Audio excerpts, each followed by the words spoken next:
Time for a little pillow talk.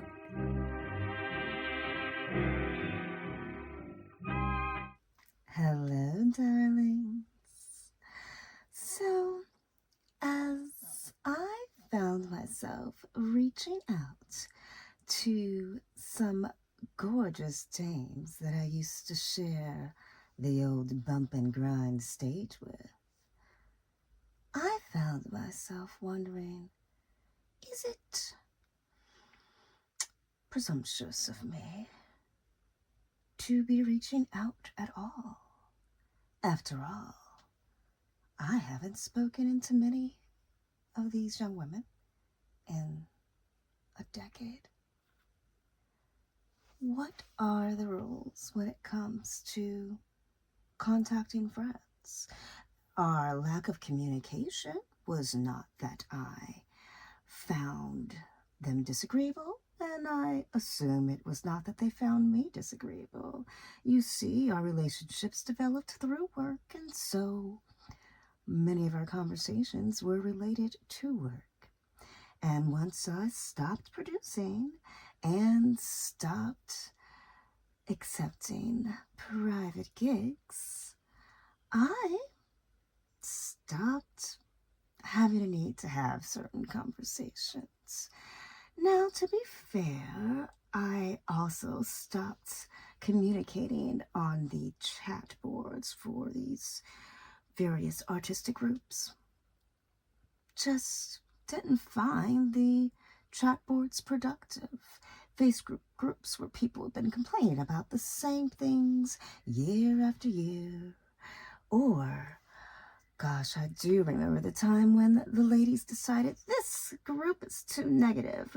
We need a positivity group.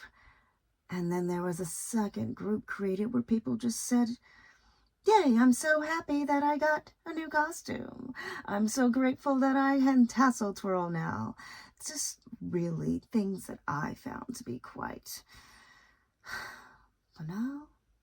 And so, alas, my actively seeking conversation ceased.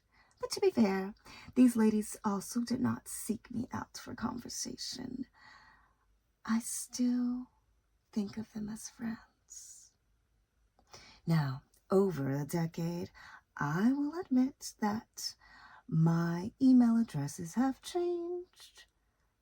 I don't think my phone number changed. Okay, there may have been a phone number change too. I'm a busy girl, been to a lot of places. So lo and behold, I reached out wondering if my reaching out was even acceptable. And out of 5 inquiries, I did receive 1 reply. And it was a sweet reply. But the reply closed with a sense of, and this is all. I did respond with, well, it's lovely to hear where you are with your life, and I'd be delighted to have a conversation with you at any time should you see fit when it works for you. And there was no reply to that. And I thought to myself, what do we owe our friends? After all, I have friends that I hadn't talked to in years, and yet, when they picked up the phone to call me, I was delighted to receive the call. And when I picked up the phone to call them, they seemed genuinely delighted to receive my call. Oh, how are you doing? Oh, it's been so long. And we'd spend time catching up. I cherish those relationships. And I made a point to reach out to lovely ladies whom I thought I had similar relationships with. But to be fair, email addresses may have changed. They may have moved on to other things in their lives. And so I bear no ill will. But it had me thinking, not just about what do we owe our friends? What do we owe our family? I have family members who were happy to talk to me when they wanted something from me. But when they ceased to need a paycheck anymore, they stopped calling. Other family members where I've reached out many times, hey, how are you? How's it going? And yet the response was always a very short text message. And I later found out that it seemed their spouse would answer their texts. And I thought, this is strange. I thought we had a good relationship. And I let it be known that I was happy to chat whenever they wanted to. But I understood they were young and busy. And I left it at that.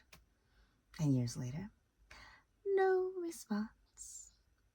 So, either they're very busy, they are no longer young, or they just don't wish to have a conversation, have a relationship. But do they owe me anything? Because we're family, because we're friends, because we once worked together. Does the fan owe me to come to my show, even if they know that the show will be the same format it always is, even if I debut a new routine? Whereas there's another show in town that has some different acts, some different offerings, something they're curious about. Does the fan owe me a visit? Or should they just go enjoy the show? I remember a fan saying to me, I'm so sorry I'm not going to make it to your show tonight. There's another show that I'd like to go see. And I thought, darling, you don't have to apologize. It's a free country. You can go and look wherever your heart desires. And the same rule ought to apply to friends and family. Now, when it comes to lovers, if you want to take, then you have to be willing to give. That is, if you want a satisfying relationship.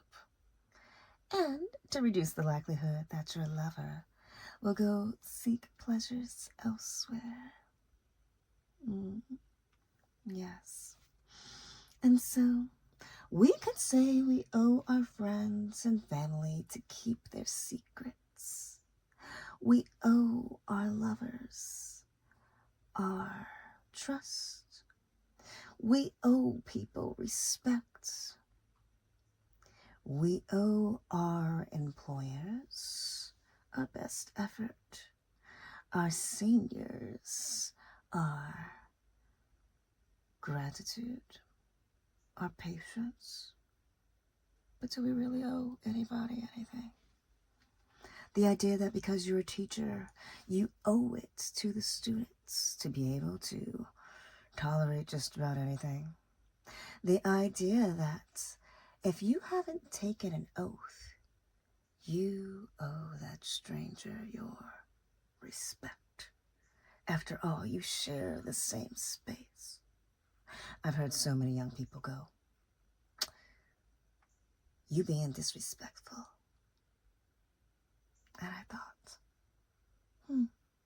I wonder how they define respect. What is the definition they're using? Do they truly understand how respect works? One must give if they expect to take. And so, darlings, this little pillow talk is just a little moment of me saying, hey, it's been a wild ride reconnecting with my past burlesque self. But I don't owe the past anything, and the past doesn't owe me. And I know that what I put out online may exist for decades to come. But I'm not signing an NDA with myself. And so I take delight in the fact that there are some fan YouTube videos of me online. They don't owe it to me to take them down because I've stopped performing. And I owe it to myself to recognize that not only have I done some quality performances, but as an artist, it is one of the highest compliments to think that someone might still recognize your work long after you've said goodbye. Well, I hope you found this little walk down memory lane slightly entertaining. And until next time, it's been lovely to chat.